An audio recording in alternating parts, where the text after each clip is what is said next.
Partagez la vidéo massivement, c'est très important. La marche du Front commun en Côte d'Ivoire est retenue. C'est-à-dire qu'on marche tous les jours maintenant. Le communiqué officiel est sorti. Mais partagez la vidéo là, pour nos 3 leaders là. Réveillez-vous, mettez-vous en ordre de bataille. Je vous dis, je vous assure, je vous confirme qu'il n'y aura point de report concernant la marche du 11. Il n'y aura point de report. N'en déplaise à qui que ce soit. N'en déplaise à Draman Ouattara. N'en déplaise à Emmanuel Macron. 11 octobre 2025, le début et la fin de la Côte d'Ivoire. Que nos anciens prennent le contrôle de la Côte d'Ivoire. Que nos anciens enlèvent la Côte d'Ivoire de la main de Ouattara. L'intérieur, on a bouclé. L'intérieur est bon. Abidjan, les jours sont de sortie. Ce qui concerne Daloa, c'est là-bas qu'il y a le problème. Fermez-moi la rue de Daloa. Pas d'entrée, pas de sortie sur le côté de Daloa. Pas d'entrée, pas de sortie sur le côté de Daloa. Tous ceux qui sont au niveau de Daloa, les villages, les campements, fermez, bloquez toutes les voies de Daloa. Personne ne rentre, personne ne sort. Abidjan, nous sommes là-dessus. Les gens sont en train de sortir. Bloquant est sorti. Atekouba est sorti. Yopouba est sorti. Rajin est sorti. Plateau, nous allons monter jusqu'à la résidence de Ouattara. Wallahi, Bilal Talaï, je le dis. Si nous continuons à mettre la pression, Ouattara va partir. Si nous continuons à mettre la pression, Ouattara va partir. Si nous continuons à sortir dans les rues, 24 heures, Ouattara va libérer la Côte d'Ivoire. Restons focalisés. Restons focalisés. Pas de désordre. Fermez toutes les voies de Daloa. Pas d'entrée, pas de sortie au niveau de Daloa. L'intérieur, continuez à faire ce que vous êtes en train de faire. Continuez à faire ce que vous êtes en train de faire. Fermez, bloquez toutes les voies. Je vais vous montrer ici rapidement les vidéos que je reçois. Voilà, il y a une vidéo d'une dame qui vient d'être arrêtée. Mais c'est la paix. Notre idéologie, c'est l'amour. Notre idéologie, c'est de nous demandons, comme tranquillement, sans injure, ni bavure, sans calage, sans machette, sans bois. Nous demandons absolument que le président de la République de Côte d'Ivoire revienne sur ses pas. Qu'il revienne sur ses pas parce que la Côte d'Ivoire, nous sommes un pays démocratique. La Côte d'Ivoire a été fondée par la démocratie, sur la démocratie. Si aujourd'hui, dans cette Côte d'Ivoire, il y a tous les gens de tous les pays du monde qui ont immigré ici, sont devenus des Ivoiriens, ou bien des Ivoiriens, c'est parce que notre président Houphouët-Boigny était un président de largesse et de la compréhension. Il aimait le monde, il aimait l'homme. Et le président Bédié, qui a hérité aussi pareillement, nous ne voulons pas de palabres, nous ne voulons pas de brutalité. Je vous remercie.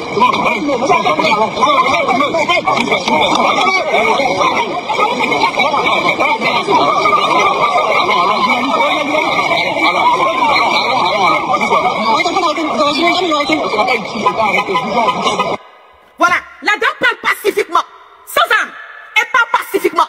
Ils ont arrêté cette dame. Mais c'est à faire de ce moment, ne t'en fais pas. Tu seras libéré bientôt parce que la libération de la Côte d'Ivoire est en téléchargement. La libération de la Côte d'Ivoire est en téléchargement. Nous les Ivoiriens aujourd'hui, je le dis, nous sommes fatigués de la dictature de Ouattara. Nous en avons marre de Ouattara. Ouattara a tué tous les fils dignes de notre pays. Ouattara a cassé tous les fils dignes de notre pays. Partagez la vidéo massivement, c'est très important. La marche du Front commun en Côte d'Ivoire est retenue. C'est-à-dire qu'on marche tous les jours maintenant. Le communiqué officiel est sorti. Mais partagez la vidéo là, pour nos 3 leaders là. Franchement, la jeunesse a besoin d'un mot venant de vous. Parce que votre silence là, nous, ça nous perturbe un peu. Un mot, partagez la vidéo avec beaucoup de respect au président Koudou Laurent Gbagbo, au président Tidiane Thiam, au président Soro Kibafori Guillaume. Famille, je vous prie de partager la vidéo. Même un seul partage pour que ça arrive. Prenez la parole, dites un mot à votre population, à cette jeunesse là, qui jusqu'à preuve de contraire vous font confiance. C'est très important. Bien vrai que le papier est sorti, c'est officiel. On marche tous les jours à partir d'aujourd'hui. On marche tous les jours à ce que le pouvoir d'Abidjan tombe. Mais prenez la parole en vidéo et faites une vidéo pour votre population. Nous demandons pardon. Nous sommes jeunes. Nous sommes prêts pour le combat. Nous sommes prêts pour changer les choses. Mais quand les guides ne parlent pas, vraiment, parfois on se pose aussi des véritables questions. Vous êtes des opposants. Nous sommes dans la lutte. Mais vous qui êtes des opposants farouches à ce pouvoir moribond d'Abidjan, prenez la parole et galvanisez cette jeunesse-là. S'il vous plaît. S'il vous plaît. Papa, le président Koudou Laurent Gbagbo, le président Tidiane Thiam, le président Soro Kibafori Guillaume. En tout cas, à tous les présidents de l'opposition, prenez la parole, dites un mot pour galvaniser, pour mobiliser cette jeunesse-là qui vous font confiance. C'est très important. Partagez la vidéo massivement pour que le président Laurent Gbagbo voie ma vidéo, pour que le président Tidiane voie ma vidéo, pour que le président Soro Kibafori Guillaume voie ma vidéo. Merci beaucoup, on est ensemble. Parce que tu m'insultes ici là, et puis tu dis c'est il y a des enfants. Tu as compris? Et ces enfants, pas se comparer des enfants. Ah, c'est un point. Mes enfants, tu ne peux pas comparer un de tes enfants à mes enfants. Ils n'ont pas le même niveau de vie sociale, ils n'ont pas les mêmes passeports. Parce qu'en Europe, ils ne sortent pas du passeport. Ils n'ont pas les mêmes passeports. Tu as compris ou pas? Ta fille, dont tu parles, tu as voulu frapper tes enfants. Ta femme est venue se mettre au milieu. Tu l'as tabassé, tapé dans son ventre, elle ton pied. Elle a commencé à saigner. Elle est morte sur le sol à la maison. Ta femme est morte que tu l'as mis dans la voiture. Tu l'as mis dans la voiture pour la conduire à la clinique où elle avait été opérée. Parce que tu voulais faire porter les chapeaux à la clinique pour qu'on dise qu'elle est morte dans la clinique. Mais ils t'ont dit non. C'est pas cliniquement qu'elle est morte. Elle est déjà morte, arrivée ici. Et ils vont pas prendre le corps de ta femme. Ils ont refusé de prendre le corps de ta femme. La clinique là a refusé de prendre le corps de ta femme. C'est vrai ou c'est faux? Et ils ont dit, à l'état actuel des choses, il faut appeler la gendarmerie. On va faire le constat. Il faut appeler la gendarmerie. As-tu appelé la gendarmerie? Est-ce que tu as appelé la gendarmerie? Mais tu as appelé ton ami qui t'avait à la mort gagnamment. Et tu allais mettre ta femme à la mort gagnamment. Sans informer la gendarmerie. Sans informer la police. Et c'est la mère de ta femme qui a fait un scandale. Pourquoi faire sortir le corps de sa femme, de sa fille, de la mort? Quelqu'un a dit mon idole, je ne suis pas ton idole. Faut pas pécher. Faut idolâtrer le Seigneur Jésus-Christ. Faut jamais idolâtrer l'être humain. Voilà, faut jamais idolâtrer l'être humain. C'est des paroles sataniques. C'est Satan qui a mis ça sur la tête ici. Que mon idole, moi, je ne suis pas idole de quelqu'un. Faut idolâtrer le Seigneur Jésus-Christ. Donc toi là, d'accord? Tu as tué ta femme. Et l'autopsie là, où est le résultat de l'autopsie? Tu as dit que tu allais porter plainte contre la clinique. Où est le résultat de la plainte? Montre-nous la plainte. Où en sommes-nous? Le gouvernement de Côte d'Ivoire te tient par la queue. Tu t'amuses en révèle les dossiers de ta femme. Tu t'amuses en révèle les dossiers parce que tu viens d'évader des prisons. Tu viens d'évader de la maca. Toi tu penses que dans ma vie là, moi j'ai été en prison pour escroquerie. Plus que c'était fini. Les militants et les sympathisants du Front commun du Pro-C'est-Trop étaient découragés à jamais. Donc, ils avaient commencé à jubiler. Mais c'est mal connaître les mobilisateurs du Front commun. C'est mal connaître les mobilisateurs de l'opposition. C'est mal connaître les communicants chez l'Afrique du Pro-C'est-Trop. On a lancé la machine. Vous savez, nous là, nous les Ivoiriens, là, on est comme de vieux moteurs. On est comme, les Ivoiriens, pour caricaturer, les Ivoiriens c'est comme un vieux moteur diesel. Un moteur diesel. Et pour démarrer, il faut chauffer. Tu chauffes, tu chauffes. Puis tu démarres, quand tu démarres, ça fait... Et puis ça démarre, ça fait... Et puis quand le chauffeur accélère, mais quand il décolle comme ça, là, puis il est en train de partir, puis le turbo déclenche, hein? Puis il est en train de partir, il va dépasser tous les véhicules d'essence. Il dépasse tout. C'est ça, l'Ivoirien. Nous là, pour nous réveiller là, vous réveillez la division. On se connaît. Pour nous réveiller là, tu es découragé. C'est vrai que tu dis, mais c'est quel peuple ça là? Hein? Tu dis, c'est quel peuple ça? On vous fait tout ça, vous êtes couché. Tu comprends pas, tu perds la tête. Mais quand on démarre, on n'entend plus. On n'entend plus où on arrive là. C'est que moi, je regarde la toile, et puis je regarde les petits, ils vont acheter les quais, et puis c'est des challenges maintenant. C'est des challenges. Il y a un qui dit qu'on n'appelle plus les quais, on appelle mais 11. On appelle maintenant 11. Les quais, la ligne 11. C'est que je regarde la toile, et puis je me suis dépassé. Donc, je vais vous arriver là-bas. Donc, comme les gens ont vu que la communication a pris, on les a frappés au niveau de la communication, c'est-à-dire la mobilisation est à 100 à l'heure. C'est-à-dire que la mobilisation a atteint son sommet, le sommet de l'Himalaya. La mobilisation a atteint son sommet. C'est-à-dire que les enfants même se mobilisent dans les quartiers, ils s'appellent. Je viens d'appeler mes gars, tout le monde est chaud. Je viens d'appeler mes gars, tout le monde est chaud. Tout le monde se mobilise. C'est là maintenant, un escroc, pasteur escroc, Makoso, il dit non, que le président Laurent Gbagbo aurait dit qu'il ne reconnaît pas la marche. Il veut décourager les gens. Et les gens vont souffrir pour mobiliser. Quand tu veux démobiliser, tu as dans comme ça. En Côte d'Ivoire, une marche massive a été organisée le 15 octobre 2025 pour dénoncer un système politique devenu, aux yeux du peuple, une véritable trahison de la Constitution. Depuis des semaines, les murmures s'étaient transformés en colère, puis en cris et enfin en une mobilisation nationale. Les rues d'Abidjan, de Bouaké, de Korogo et de Daloa vibraient au rythme des pas des manifestants. Tous avaient un même mot d'ordre: dire non à la manipulation politique et réclamer la fin du règne d'Alassane Ouattara.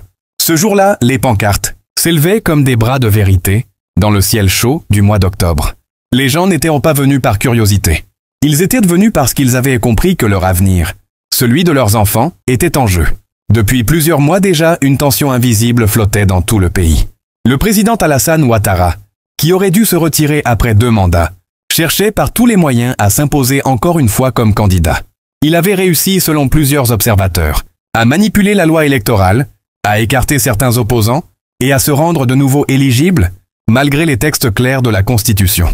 Pour beaucoup d'Ivoiriens, c'était une gifle à la démocratie, une humiliation à la mémoire de ceux qui avaient versé leur sang pour que le pays connaisse enfin la stabilité.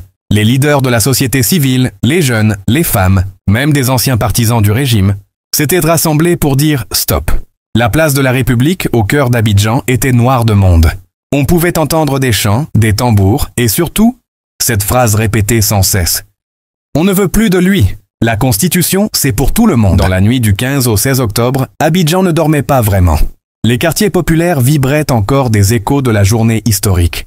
Dans les ruelles de Yopougon, on discutait autour des lampadaires vacillants. Les jeunes, fatigués mais fiers, partageaient des vidéos de la marche sur leur téléphone, commentant chaque image, chaque slogan crié. Certains riaient malgré les blessures, d'autres gardaient un silence lourd. Personne ne savait ce qui allait se passer le lendemain. On sentait dans l'air une tension nouvelle, comme si le pays retenait son souffle. Les radios indépendantes, souvent menacées par le pouvoir, diffusaient en boucle les témoignages des manifestants. Une voix de femme, tremblante, racontait « On a marché sans armes. On voulait juste qu'ils entendent notre souffrance. Mais ils ont tiré des gaz comme si on était des ennemis. » Dans d'autres quartiers, des jeunes avaient commencé à organiser des veillées pour protéger les lieux publics. Ils disaient que c'était leur devoir de citoyen. Ils ne voulaient pas que des provocateurs viennent semer la violence pour salir le mouvement. Sur les murs, on voyait des phrases tracées à la craie. La Constitution n'est pas une option. Le peuple d'abord. À l'aube du 16 octobre, les rues étaient calmes, mais les réseaux sociaux bouillonnaient. Des vidéos de la répression avaient été vues des millions de fois. Les images montraient des jeunes tombant, des femmes criant, des policiers débordés. L'opinion publique était choquée. Même des partisans du président commençaient à s'interroger. Dans les bureaux feutrés du palais présidentiel, Alassane Ouattara tenait une réunion d'urgence avec ses proches. Le ministre de la Sécurité voulait interdire toute nouvelle manifestation. Un autre ministre proposait de fermer Internet pour éviter la diffusion des images. Mais le président, visiblement fatigué, gardait le silence. Il fixait un écran où l'on voyait encore la foule chanter. Après un long moment, il finit par dire d'une voix grave « Ce peuple, je l'ai trop sous-estimé. » Ses conseillers se regardèrent, surpris. C'était la première fois qu'il admettait, même à demi-mot, avoir perdu le contrôle de la situation. Pendant ce temps, les opposants politiques préparaient un communiqué commun. Pour la première fois depuis des années, ils parlaient d'une seule voix. Le texte appelait à la démission du président et à l'organisation d'une transition pacifique. Il devait être lu en direct dans la soirée. Mais avant même la diffusion du communiqué, le peuple avait déjà commencé à agir. Dans plusieurs villes du pays, Bouaké, Divo, San Pedro, des marches spontanées éclataient. Les gens brandissaient le drapeau national, symbole d'unité, et chantaient les mêmes slogans que la veille. Les autorités locales étaient dépassées. Les visages étaient sérieux, mais remplis de détermination. Parmi la foule, on distinguait des mères tenant leurs enfants par la main, des jeunes brandissant des drapeaux, des anciens portant fièrement leurs habits traditionnels. Ils n'étaient pas venus pour la violence, mais pour la vérité. Cependant, le régime en place n'avait pas l'intention de céder. Depuis la veille, des rumeurs circulaient. La police avait reçu l'ordre de disperser les rassemblements. Malgré les appels au calme lancés par certaines figures religieuses et des diplomates étrangers, la tension montait d'heure en heure. Le 15 octobre, au lever du jour, des blindés légers étaient déjà stationnés autour des lieux stratégiques d'Abidjan. Les manifestants savaient qu'ils prenaient un risque, mais aucun ne voulait reculer. À 9 h du matin, la première vague de protestataires se mit en marche depuis le carrefour de Koumassi. Ils chantaient l'hymne national, certains tenant des pancartes sur lesquelles on pouvait lire « Le pouvoir appartient au peuple, pas à un seul homme. Non au 3e ni au 4e mandat. » Plus loin, dans la commune de Yopougon, la plus peuplée du pays, les habitants avaient également envahi les rues. Des milliers de personnes scandèrent le nom de la Constitution, comme s'il s'agissait d'un héros. La foule avançait lentement, calmement, mais avec une énergie qui faisait trembler les murs. Les forces de l'ordre, casquées et armées, observaient. Leurs boucliers brillaient sous le soleil. Certains semblaient nerveux. Ils savaient qu'en face d'eux, ce n'était pas une armée ennemie, mais des citoyens. Pourtant, les ordres venus d'en haut étaient clairs. Ne pas laisser la marche atteindre le centre-ville. Dans la nuit du 15 au 16 octobre, Abidjan ne dormait pas vraiment. Les quartiers populaires vibraient encore des échos de la journée historique. Dans les ruelles de Yopougon, on discutait autour des lampadaires vacillants. Les jeunes, fatigués mais fiers, partageaient des vidéos de la marche sur leur téléphone, commentant chaque image, chaque slogan crié. Certains riaient malgré les blessures, d'autres gardaient un silence lourd. Personne ne savait ce qui allait se passer le lendemain. On sentait dans l'air une tension nouvelle, comme si le pays retenait son souffle. Les radios indépendantes, souvent menacées par le pouvoir, diffusaient en boucle les témoignages des manifestants. Une voix de femme, tremblante, racontait « On a marché sans armes. On voulait juste qu'ils entendent notre souffrance. Mais ils ont tiré des gaz comme si on était des ennemis. » Dans d'autres quartiers, des jeunes avaient commencé à organiser des veillées pour protéger les lieux publics. Ils disaient que c'était leur devoir de citoyen. Ils ne voulaient pas que des provocateurs viennent semer la violence pour salir le mouvement. Sur les murs, on voyait des phrases tracées à la craie. La Constitution n'est pas une option. Le peuple d'abord. À l'aube du 16 octobre, les rues étaient calmes, mais les réseaux sociaux bouillonnaient. Des vidéos de la répression avaient été vues des millions de fois. Les images montraient des jeunes tombant, Des femmes criant, des policiers débordés. L'opinion publique était choquée. Même des partisans du président commençaient à s'interroger. Dans les bureaux feutrés du palais présidentiel, Alassane Ouattara tenait une réunion d'urgence avec ses proches. Le ministre de la Sécurité voulait interdire toute nouvelle manifestation. Un autre ministre proposait de fermer Internet pour éviter la diffusion des images. Mais le président, visiblement fatigué, gardait le silence. Il fixait un écran où l'on voyait encore la foule chanter. Après un long moment, il finit par dire d'une voix grave « Ce peuple ? Je l'ai trop sous-estimé. » Ses conseillers se regardèrent, surpris. C'était la première fois qu'il admettait, même à demi-mot, avoir perdu le contrôle de la situation. Pendant ce temps, les opposants politiques préparaient un communiqué commun. Pour la première fois depuis des années, ils parlaient d'une seule voix. Le texte appelait à la démission du président et à l'organisation d'une transition pacifique. Il devait être lu en direct dans la soirée. Mais avant même la diffusion du communiqué, le peuple avait déjà commencé à agir. Dans plusieurs villes du pays, Bouaké, Divo, San Pedro, des marches spontanées éclataient. Les gens brandissaient le drapeau national, symbole d'unité, et chantaient les mêmes slogans que la veille. Les autorités locales étaient dépassées.